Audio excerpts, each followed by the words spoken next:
All right. Mandy, I'm ready to introduce whenever you're ready to hand it over to me, and then I'll hand it back to Mallory. So, Sounds like a plan. Well, thank you. I just want to point out that we're recording this session so it can be viewed at a later time. Thank you all for coming live, though. It's very nice to have a live audience for our presenters. So today we're learning all about crisis planning. And Natalie, I'll turn it over to you and we'll go from there. yes. So for those who have seen my face already, I'm Natalie Co-Chair with the Central Regional Education Association and the Be Hero Technical Assistance Center. I'm very happy today to introduce my colleague, Mallory Clotty, who's a school psychologist and Tier 3 system support specialist for CREA. And she is here to just discuss a little bit about the Prepare crisis response planning curriculum that she presents and delivers throughout the state. So I'm going to turn it right over to Mallory, and she'll give you all an overview of Prepare and how it might be something beneficial to engage in for your school community. Hey everyone, like Natalie said, my name is Mallory Clotty, and I have dual roles for CREA, both as a school psychologist and then as a Tier 3 system support specialist. So I'm out in schools down southwest, and then northeast of Bismarck. I'm kind of all over the place, but it's great just to be able to stay active in schools and then online with you guys. So I just want to pop in quick and talk to you guys about CREA's new offering, Prepare. And what that stands for is prevent, reaffirm, evaluate, provide, respond, and examine. And we go through that step by step in the training. But what it is just a comprehensive training on school safety and crisis response. Prepare was actually developed by NASP, the National Association of School Psychologists, and it was developed specifically for the school context, which I like. There are a lot of different programs out there on how to respond to crisis, but as we know, a lot of them weren't actually built for the school model. So NASP started Prepare, and again, it incorporates that prevention, mitigation, response, and recovery. So during the Prepare training, we address both the physical and psychological safety. It builds off of your schools or your district's existing personnel and then their resources and programs that they already have in place. We integrate in that multi-tiered system of support, MTSS, into Prepare. And then, of course, it's adaptable to individual school needs and size. This last year, I was a psych in 11 rural schools. And you can about imagine the difference in the buildings of these schools. Some are big, some are small, some are an old building connected with a new building, anywhere from 5 staff to 100 staff. So the importance of being able to tailor our plan to our school it's very valuable. And that's what I really like about Prepare. So okay, so we have 2 different workshops for Prepare. There's workshop 1, which is an 8-hour workshop. Because 8 hours is a long time, it's hard to get everybody out of the setting and into a workshop. We actually, to make it more feasible, we split that up into 2 4-hour morning sessions, and it's virtual. So it'd be 2 Tuesdays in a row. We have 2 offerings of this, one in the fall and the spring. Unfortunately, for the fall, we are getting going in it here this next week, so it's a little late to register for the fall, but we are doing it again in the spring, and I'll put information into your chat window about that. So again, it's gonna be 2 4-hour sessions, and workshop 1, it provides the school mental health professionals, your admin, your security officers, and other educators just the knowledge and resources that they need in order to establish and sustain those comprehensive ongoing school safety and crisis plans. So we look at prevention, mitigation, and just overall preparedness, but we really make sure to pay close attention to developing and exercising and evaluating our safety and crisis teams and plans that we already have in place and building off of that. So we integrate the school and community crisis response personnel into our plan. We also talk about issues with the media, social media, technology, our students that have some special needs, the culture of your school, and then memorials. So that's just a little bit of what we touch on in workshop 1. And then workshop 2, that's actually a 16-hour workshop. And again, just to make it a little more feasible, we split it into 4 4-hour mornings. So workshop 2 is primarily meant for our school-based mental health professionals. So your school psychs, your counselors, your social workers, and that workshop teaches participants how to prevent and prepare for psychological trauma, how to reaffirm both the physical safety of the community members, but also the students and community members' perception of their safety and security. We look at evaluating psychological triage, responding to those psychological needs of the school community in a multi-tiered approach, and examining the effectiveness of our approach. And after everything's all done, we take a look at, how did our intervention and recovery efforts go? So again, it's just that workshop 1 and 2 are an excellent resource for our schools. I'm glad that we're able to provide this through Be Hero and CREA, something that we see missing in a lot of schools, or we're hoping to just amp up those supports in place. So just being prepared, no pun intended, our schools are more equipped for the situations, and being able to support our students and our staff at an appropriate level. As you guys know, there is harm in both under responding and over responding. So there's a lot of emphasis throughout Prepare in both workshops 1 and 2 of using that multi-tier approach to make sure we're meeting the students' needs and our staff. I'm going to pop into the chat box with some more information, but I'm happy to take any questions about Prepare.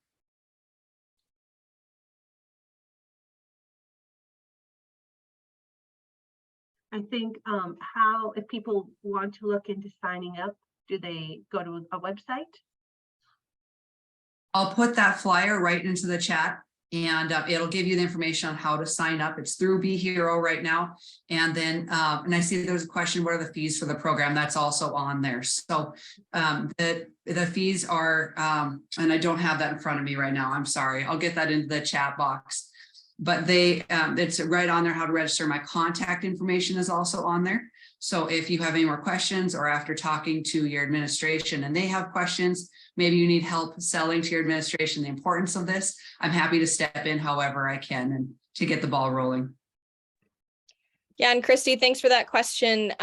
Fees for the program for workshop 1, which is designed for school-based leadership teams and educators, is $1,400 per school team. And workshop 2 for those school-based mental health clinicians or professionals is $2,400 per school team. And I'm going to drop a link also into the chat window. Be Hero did a feature on Prepare, as it is an offering that would count towards a school's 8 hours required of professional learning related to behavioral health. So I've got that link to the Be Hero website in your chat as well for you to take a look at. Mandy and I know you do a great job of organizing all of our resources and stuff for those to get access to later on. So I'll look for that flyer too, Mallory, and just make sure we get that in there for folks as well so they can register. Yeah, thank you. It's not letting me share anything. So I don't know if that's a permission setting or what, but if you're able to share that, that would be great. Yep, I'll get us a link in there for the chat. So we should be good to go. Thank you. All right. Does anybody else have any questions?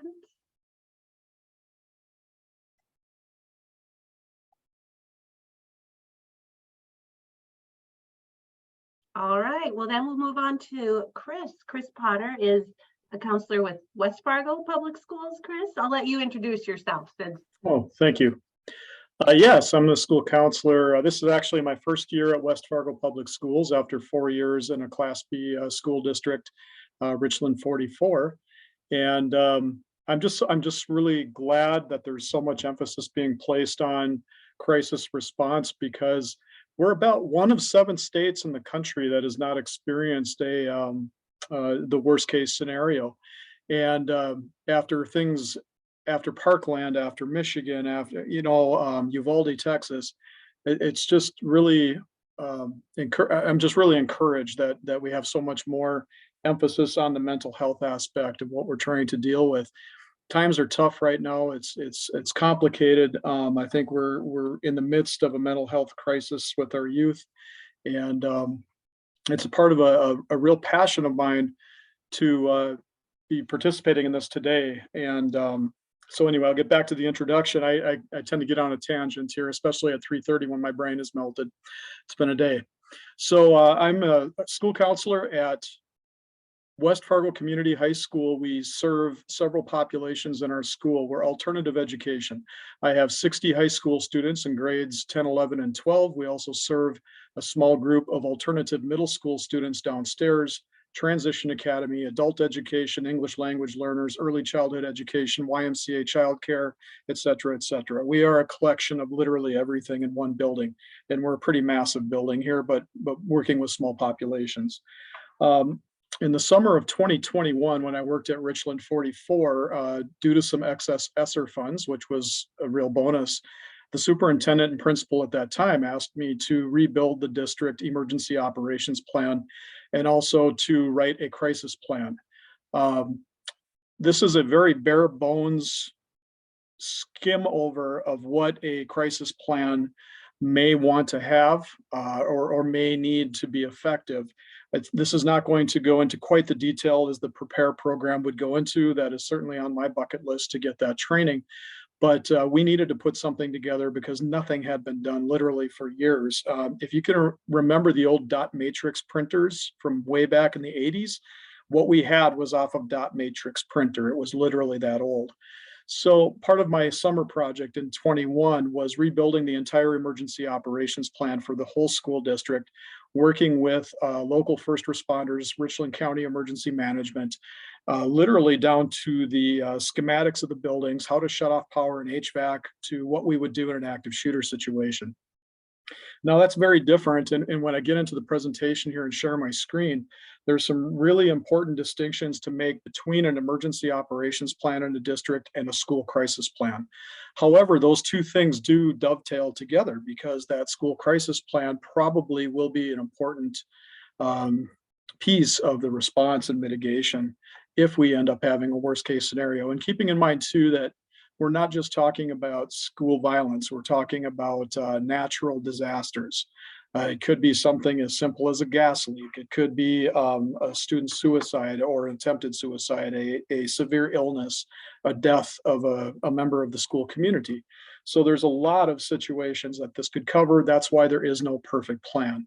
But as the saying goes, better to have a good plan today than the perfect plan tomorrow. Sometimes we have to act with what we have, the information that we have at the time, and we do the best. First, do no harm. I think that's another thing to remember, that the overreaction, underreaction philosophy is also, it's really a key component here as well. So with that, I would just like to share a very basic crisis plan that we built at Richland 44, have now transferred over to Community High School, AMP, and Transition Academy. And I did send the file in to Mandy. So if any of you would like a copy of that, you are certainly welcome to have our Word document. It's 22 pages long. It's not nearly as comprehensive as we would like at this time, but it's a work in progress. I think it's a good start. I just want to skim over the basics of what a school crisis plan can look like and what the distinction is from an emergency operations plan. I would also like, if you want to jot down a note, Cass Clay Unified School Response. Cass Clay Unified School Response. If you Google search those words, you will end up on a website on the Cass County, North Dakota Sheriff's Office website. And there is a wealth of resources available for free, for download for you, to include classroom flip charts, building emergency response team, district emergency response team flip charts, school bus flip charts, different types of crisis response resources. It's all there and it's literally free for you. So if you want to refer to that website, I did just check it a few days ago. It's still up and it's still active. Cass County Sheriff's Office has a key role in managing that organization. Both my wife and I she's an educator as well. We're both part of the planning group. That encompasses approximately 18 school districts and over 40,000 students in Cass and Clay counties. So it's a multi-jurisdictional, multi-state organization that looks at protocols for school safety response and recommends training. We bring in speakers. We have yearly conferences. Of course, COVID was kind of the monkey in the wrench on that one, so that hasn't happened in a while. Anyway, I digress. So I'm going to share my screen right now. It's a very brief presentation, and there will be more detail in the actual plan itself when you get a copy of that.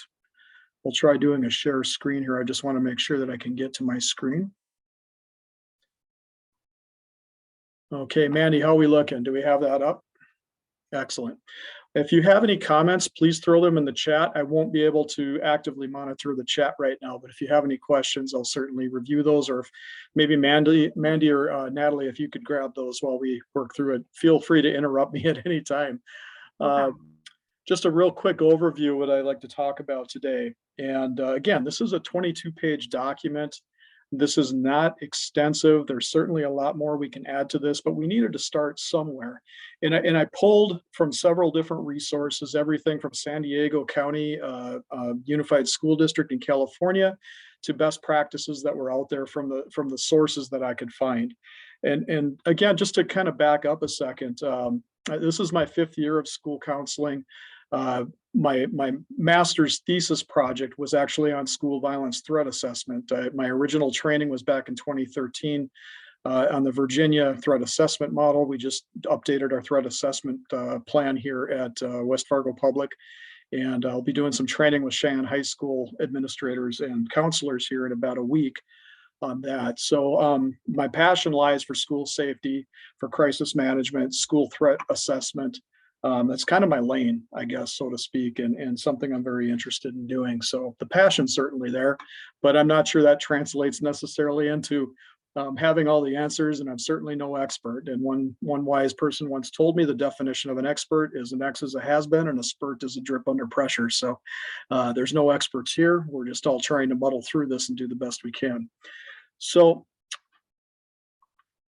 we'll start off with the primary purpose. Why do we have a school crisis plan? Well, when we have a school crisis, it's the psychological and emotional impact of that crisis on our school community. And it's not just students and staff, it's the ancillary folks around that community as well. We want to be able to help folks cope and get back to that baseline of normal operations. And we realize that there are certain actions we have to take to recognize that people are suffering. And it's an extraordinary circumstance, and we have to somehow acknowledge that, help heal that, build that resilience and coping, and get back to some sort of normal state of operation. Our secondary purpose here is really to get the educational process back in place. The sooner we can do that, the sooner we can get back to normal, generally the healthier we can be in moving forward. Now, that's easily said, right? It's all depends on the type of circumstance we're talking about here. There's a vast difference between a 3-inch gas line being punctured by a construction crew a block from the school versus 4 deaths in a school within a week's time, which has happened, by the way, and is pretty impactful. So we're going to talk a little bit about what that crisis plan is, the difference in it with crisis plan versus an emergency operations plan. Well, it's 22 pages versus 120 pages. So the crisis plan can be as simple or as complicated as you want it to be. Ours is about 22 pages long. Our emergency operations plan was vast. It was just so much more. Separating the two out, I think, is a wise move, because not every situation you're going to run into when you need this crisis response is going to be a building emergency. It will impact the folks in your school community, but it's not necessarily going to be a life, health, safety issue. It could be. They could dovetail, but in most cases, it's probably not. And we should add this portion of schools are still the safest place for children. Statistically speaking, their own bedrooms are more dangerous than their classrooms. Everything we have in the building is designed for safety. Every person has specialized training. Every surface, every object is fire resistant. We're doing a pretty darn good job of protecting our kids in our schools. We're at a historical low with youth violence and school violence. We know that threats happen. Most threats are not carried out, and mostly that is a maladaptive reaction to the inability to cope with frustration, right? So we do need to make that distinction that schools are still the safest place for our kids, even though the media does tend to blow that up in the conscious of our country. But there is some overlap between these two. And I just think it's an important distinction to know that the crisis plan is separate, but may be an important part of that EOP recovery. What is a school crisis exactly? Well, I guess we could have many different definitions of that, but the most common elements that I found was that it's a perception or a reaction to some really extraordinary circumstances within that school community, and it interrupts the normal operation of the school community. What is that crisis response? Well, again, just like MTSS, what is our level of intervention? What is needed to restore our school community back to baseline function? How do we get back to normal so we can get on with the business of educating children? We understand that there can be psychological impacts, emotional impacts, and if we don't react properly to those, we may have some maladaptive behaviors with our children, even with our staff.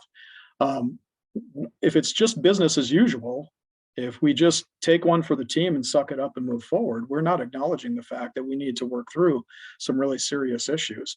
Again, overreaction can be as bad as underreaction. So moving forward with a team in place, rather than one person making all the decisions, is important, because you tend to, with a well staffed team, have all those perspectives covered. The school crisis team obviously is the most important part of this. Who is on the school crisis team? Obviously, an administrator will be there. Somebody with a mental health background should be on the team. And designating other members of that team that may be part of your school staff, maybe ancillary to the school staff, maybe outside resources, counselors, school psych. It could be the neighborhood therapist, who knows? Whoever that team is, making sure to designate in advance who that team is, contact information for those teams, because you may need to assemble that team rather quickly under stressful circumstances, and making sure that team has already come together and understands what that plan is. Do they have to know the plan verbatim? No, they don't. That's why we have it in a 3-ring binder. Everybody has a copy. You have it in your main office. But it's good to go through the what ifs prior to the crisis actually happening, so it's not all new. We know that under stress, our fine motor skills go away and our ability to creatively problem solve goes away when the adrenaline hits, right? So we do need to think these things through in advance, play the what if game, and be prepared when that day comes that we don't want to acknowledge, but it does anyway. What is trauma? We know what trauma is. That's an emotional response, obviously resulting from that extraordinary circumstance of loss or feeling overwhelmed. It's a loss of stability, a loss of normal, because something has happened to us. Our kids come to us with trauma every day. We are knee deep in trauma here at Community High School. That's just the population that we serve. So pre-planning, again, going back to my background in law enforcement, 25 years, most of it as a school resource officer and working through many school crises, we need to think about these things in advance so that we're fully prepared to deal with them. If we wait till the crisis happens, we're really setting ourselves up. I think that that's at our own peril. We need to think about, what if this happens? What are our next moves? And not jumping to a course of action that we're not prepared to carry out properly. We can actually create more harm, well intended nonetheless, but we can create more harm by not reacting appropriately. We really shorten the response process. We clearly define our roles, and we just tend to have the motor function a lot better when we've talked about this in advance. A crisis checklist. Inside the copy of our, I guess we'd call it a draft right now, we're still in development of our crisis plan. We have to have checklists, just like a pilot sitting in the aircraft does before every flight. We need to make sure all the pieces are in place even before the crisis happens. We have to be sensitive. We have to respond rapidly with purpose. No single plan we know is going to fit every situation. So we do need to be flexible too and decide which parts of that plan we need. The crisis team really needs to develop a general plan that they can tailor or customize to every situation. Look, we can't build 100 different versions of a plan. We have to have a general plan and then use our best judgment with our team members as professionals to decide, how do we move forward here and get ourselves back to stability? What is that pathway back? Please interrupt me if there's any questions or comments. The crisis documentation, this is just a sample page of a 3-page document that we pulled together in our crisis plan. This is documentation just to define roles, to work through that pilot's checklist, so to speak, and to make sure that we have all the pieces in place as we manage the crisis. The crisis response team should be familiar with this form. Whoever is going to take the lead, which may be an administrator, of course, administrator might be out at a conference that day. It might end up being the school counselor. It might end up being the school psych. Whoever is available that feels most confident and comfortable can be the documentation keeper or designate somebody else to do that job. This will be very helpful later on in debriefing, reviewing what the outcome was and how the plan went and what changes might need to be made. I think that introspection after the plan has been implemented is really important. That's how we make it better. That's how we grow. That's how we learn from it. Probably the biggest thing that catches us up is how do we inform the school community when something bad happens? And let's just use an example, a student suicide, which sadly, statistically is probably one of the more serious and more common things that we will face. 4 primary concerns in informing our community. Well, first off, what is our role as a school in telling folks what has happened? We need to make sure that we have factual information. We need to make sure that we have permission to share. We need to designate somebody as a family liaison to make sure that the family is okay with certain information being shared. Again, this goes back to the checklist. Are we making sure we have one point of contact on our crisis team with that family? Are we dealing with speculation? Are we dealing with rumor and innuendo, or do we actually have facts directly from the source? The worst case scenario is that an announcement is made with information that has not been verified by a family. You can just about imagine the blowback from that and the impact that that can have. We know that social media is going to blow up. We know that students are going to be talking in the classroom. We don't know what's factual. And the last thing that we should do is jump the gun on that and start sharing information that is neither verified with a reliable source. That's not our role. We should never step into that role until and when a family member acts on that information they have and says, yes, we are okay with you sharing this information with the school community. Do you get on a PA system and announce this from the main office? Is this a general assembly of all the students where it's announced?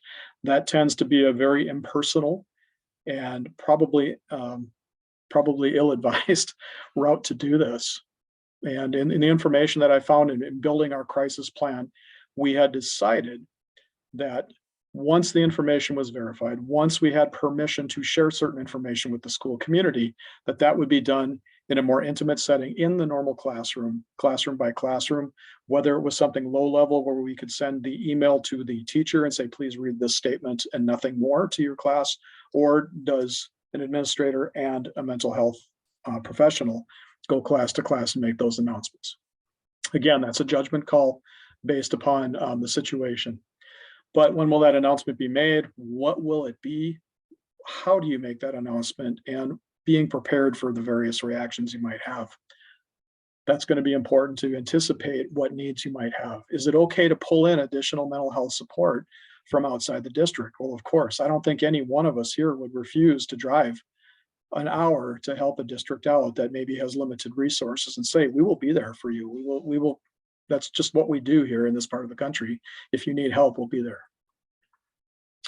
Sample announcements. In the heat of the moment, are you able to sit down and effectively write a letter to your community, an email to your families? It's nice to have a template in place that has been vetted by your crisis team, where you can just fill in the blanks and use that as your template once you have permission to share this information. There are several templates that we have inside our crisis plan. It does not anticipate every possible situation, but at least there's a place to start to send this information out.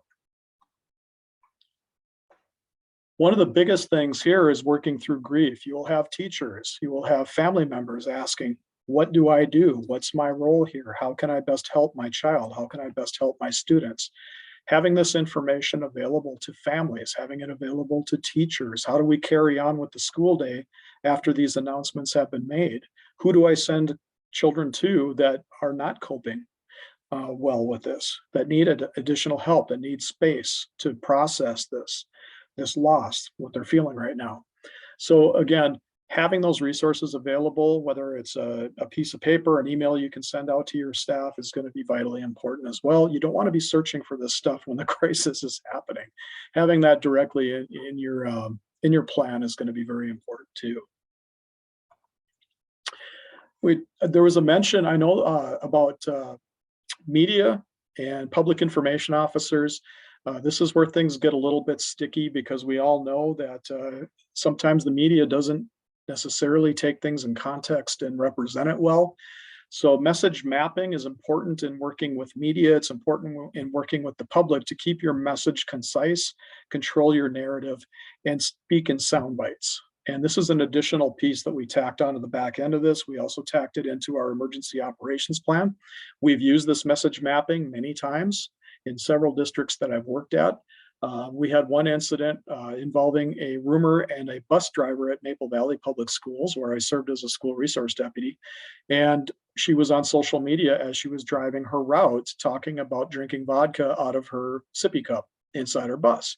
Well, she wasn't actually doing that, but she put it out on social media. And unfortunately, then social media lit up, 911 calls came in, we had this crisis on our hands. It was handled very quickly. The highway patrol quickly found the bus, determined that this driver exercised poor judgment, but was not in fact intoxicated. She was irresponsible. How do you then calm a community and send a message out to quell the rumors? Remember, we really can't control that, but what we can do is control the narrative if we're timely with our message. So this is an example of a message map recommended by a media expert who has worked in the media field as an anchor, news anchor out of Chicago, has also worked with law enforcement in crisis many times. And this is a very easy way to formulate your 3 key messages, and also the supporting documentation for that in sound bites in a way that you can have vetted before it's put out. Whether this is to media, whether this is to a school board, an announcement on an email, whatever that is, this may play a part in the school crisis. If it is the 3-inch gas line that got cut, who knows what the rumors are throughout the community? You can create a message map that's in sound bites. You can even formulate this into an email and put this information out rather quickly.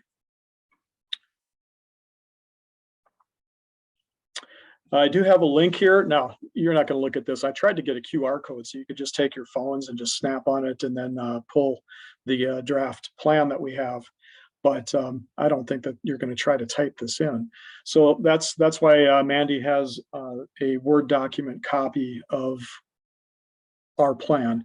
And whoever is here and wants it, or I don't know if Mandy, you just want to send it out en masse to everybody that's on the Zoom. You're welcome to use this as a template for your own plan. You're welcome to use it for whatever resource you want to use it for. I left the cell phone numbers out on our CHS AMP TA team, but our names and emails are on there if you want to reach out to any of us.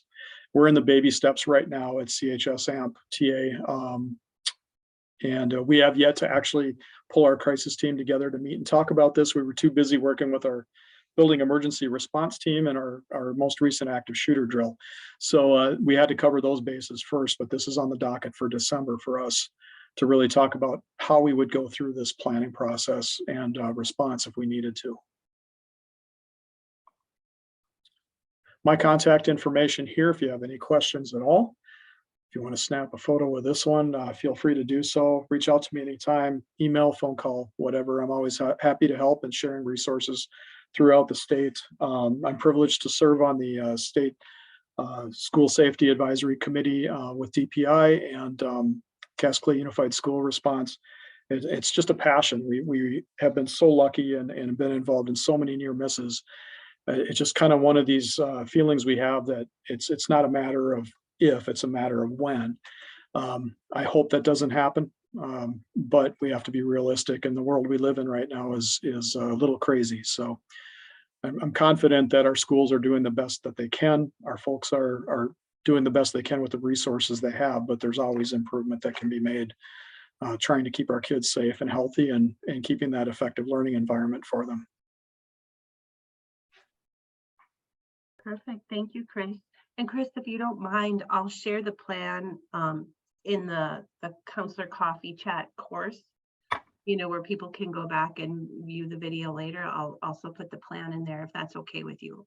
Absolutely, yeah. If it was the emergency operations plan, I would be a little more hesitant to share it outright, but there is nothing in here that's going to jeopardize school safety at all. And yeah, please share it far and wide. Okay. Absolutely. Thank you so much.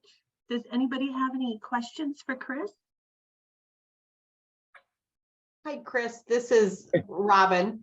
Hey, Great Robin. job. Great job. Lots of great information. And I just appreciate you sharing just what you've done and what you have. And I think it's, you know, if we all did that, I just think it's just a wonderful thing to help us get started, especially those sample letters. Those were always a struggle for me. So it's nice to have, it's just nice to see what others are doing, to see if, you know, you're in line with those. And so I just appreciate everything you shared. You know, one of the things for you or anybody online is we often get questions, or one of the common questions I get is when after there's been a death, and a lot of times it's a suicide within the school or that affects our school, there's a question about taking kids, you know, a busload of kids to the funeral.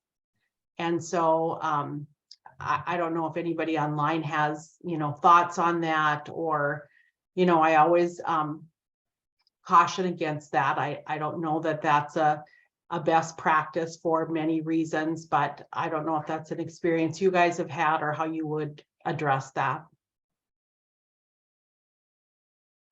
Just by default, that becomes a school-sponsored event. I agree. There's nothing that would say that students could not be excused from school to go if their parents, adults, whoever they're with, are okay with them going. Yeah. But sometimes we, as the compassionate people we are working in education, want to do everything we can to support our kids. And sometimes we have to take a step back and a deep breath and slow things down and ask ourselves, okay, this is well intended, but is it a good idea? Yeah. Same thing when we talk about memorials as well. When we talk about social contagion theory and suicide, we have to be really careful with that. There's a lot of thought out there about the idea of memorials. Is that effective? Is it a memorial for a person or all those we have lost? I don't know. I stood in the middle of the Columbine Memorial a couple of Easters ago out in Colorado, in Columbine, and I'll tell you, it was an experience. But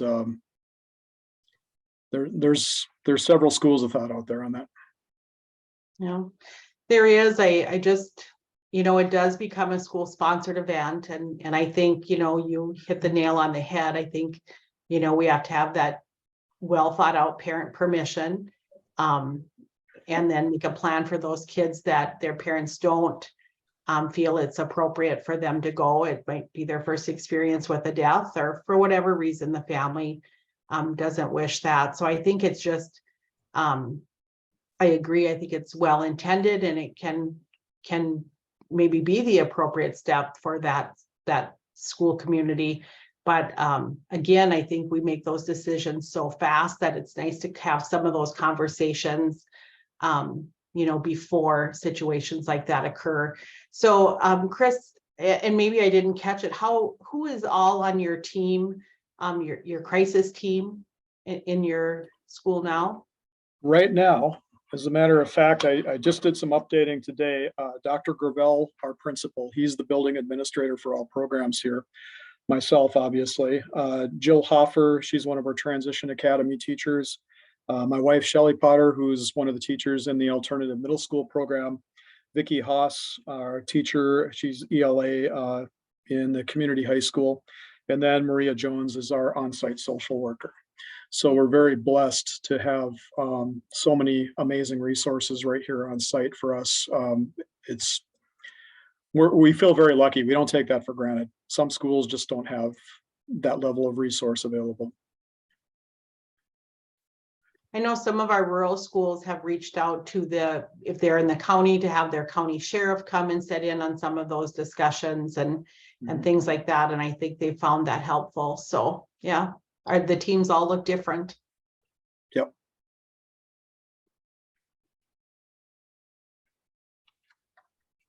Yes, and I'm just so affirmed in hearing just how aligned so many great statewide initiatives are in terms of helping schools, supporting schools, and building comprehensive crisis plans. I mean, we think about trauma sensitive schools and supporting our students with trauma histories, yet knowing that those best practices support all students. North Dakota trauma informed practices for schools, things like the prepared training. Sometimes getting started is the most difficult spot, but really any of those places are a great place to begin. And I know just from hearing you talk through your process, Chris, I'm just thinking, oh my gosh, if I was in this situation trying to build a plan, I wouldn't even know where to start.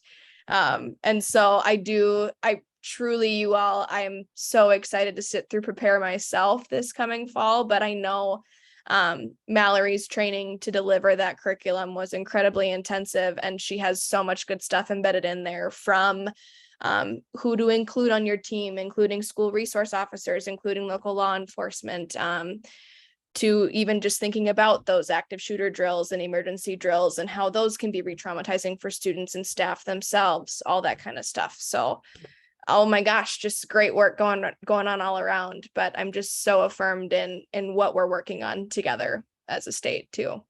And North Dakota has done a wonderful job. The North Dakota Association of School Resource Officers, and I'm on the listservs for all these different groups. We are not a state that has really taken things to the extreme when it comes to preparing for active shooters. So look, I've been through ALICE training. I'm a certified ALICE trainer. There's a level of training that actually is traumatizing, not just to kids, but it's traumatizing to staff. And when it is done carelessly, when we are shooting teachers in PD training with airsoft guns and it hurts, what are we actually accomplishing by doing that? So the good news is in North Dakota, we don't have that level of extreme and stupid. We are actually very aware and sensitive to the fact that we don't need to have blanks being fired in a school full of children. We don't do that. Now, there may be an argument that with some staff, what does a gunshot sound like inside a building? That actually is a very good question. Or is it construction, or what is it that's actually going on? We did a training up at Dakota College Bottineau several years ago, where we actually used the blanks, and we had staff all over the building that we were in, and they came out and reported to us what it actually sounded like. Half of them said we thought it was construction noise. It did not sound like a gunshot. How many people have heard a gunshot inside a room or inside a building before? That's a separate argument. We don't do that with children. We don't need to move things around and prepare to throw things inside a room full of kids. They see enough of this garbage on social media. They don't need that re-traumatization in the one safe spot that they should have, and that's in their classrooms. We can talk through scenarios in a very low impact fashion, so at least they have the necessary information to react if they need to, but we don't need to do things to such a level. We're literally using military and law enforcement training on kids, and I just don't think that that's productive. And I know NASP and I know Prepare also believes that philosophy too. We don't need to be re-traumatizing traumatized kids and putting them through this to be properly prepared for those emergencies.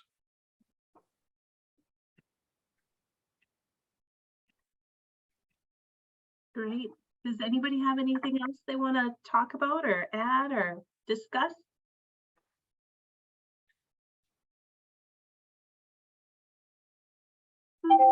Mandy, this is Michelle. I was just gonna say, when we had a situation in our school, the templates that Chris was talking about for letters and communication was so important and so key, so that we all were doing the same thing. And it was hard making some of those phone calls, and I was like, oh, I'm so glad I can read this, so that was like super helpful to have in our plan, just a 2 cents thing. So Perfect. I know when I saw those too, I thought the same thing. I would need that. I would want to say it right and correctly, and I would want a script.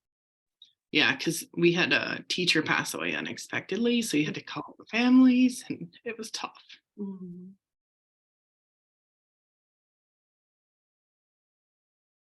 Yeah, definitely helpful to have words in the times when words are really hard.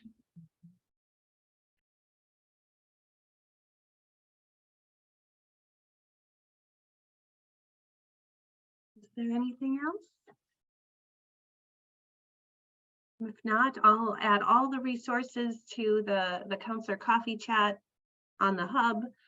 So you can refer back to them, you can find Chris's plan and all that. And thank you so much, Natalie and Mallory and Chris. It was very informative and so important. So thanks so much. Thanks for the opportunity. Take care. Yeah, thanks, Chris. Thank you all. We'll see you soon.